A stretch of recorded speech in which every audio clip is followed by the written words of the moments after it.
Hello అండి, అందరికీ నమస్కారం. వెల్కమ్ టు చిన్నారి వంటిల్లు. ఇప్పుడు మేము ఏం చేస్తున్నామంటే, చాలా మిర్చీస్ ఉంటాయి కదండి, అవి మనం రెగ్యులర్గా ఇలా తినాలని లేకపోతే వేరే స్టైల్లో ట్రై చేయొచ్చు. ఇప్పుడు ఎలానో మేము మీకు చూపిస్తాము. ఇప్పుడు వీటిని కట్ చేసుకోవాలి. సో ఇలా కట్ చేసుకోవాలి. ఈ రెసిపీ నేమ్ ఏంటంటే కట్ మిర్చి.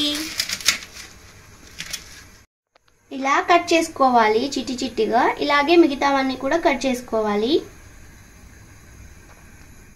సో మేము డీప్ ఫ్రైకి ఆయిల్ పెట్టుకున్నామండి. ఆయిల్ ఎందుకు ఇలా ఉంది అనుకోకండి, మేము ఆల్రెడీ కొన్ని అప్పడాలు వేయించుకున్నాం అన్నమాట. సో సేమ్ ఆయిల్ కంటిన్యూ చేస్తున్నాము. దాంట్లోకి మేము ఇలా కట్ చేసుకున్నాం కదా మిర్చి, అది వేసేసుకొని ఫ్రై చేసుకోవాలి. సో ఇలా గోల్డెన్ బ్రౌన్ కలర్ వచ్చేంత వరకు ఫ్రై చేసుకొని తీసి పక్కన పెట్టుకోవాలి.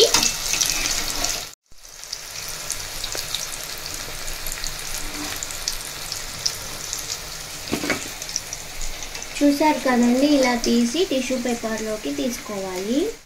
ఇలా చాలా క్రిస్పీగా ఉంటాయి.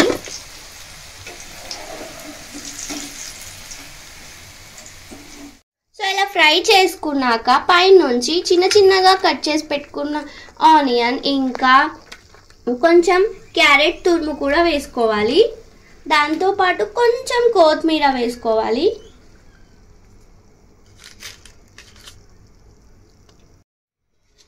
సో ఇలాగే తినొచ్చు, చాలా క్రిస్పీగా ఉంటుంది. మీరు కూడా ట్రై చేయండి, స్నాక్ టైంలో తినడానికి చాలా బాగుంటుంది. మీకు కనుక ఈ వీడియో నచ్చితే లైక్ చేయండి, షేర్ చేయండి, కామెంట్ చేయండి. మీరు కూడా ట్రై చేసి మీకు ఎలా వచ్చిందో నాకు కామెంట్లో షేర్ చేయండి. థ్యాంక్ యూ అండి. థ్యాంక్ యూ ఫర్ వాచింగ్ చిన్నారి వంటిల్లు. బాయ్.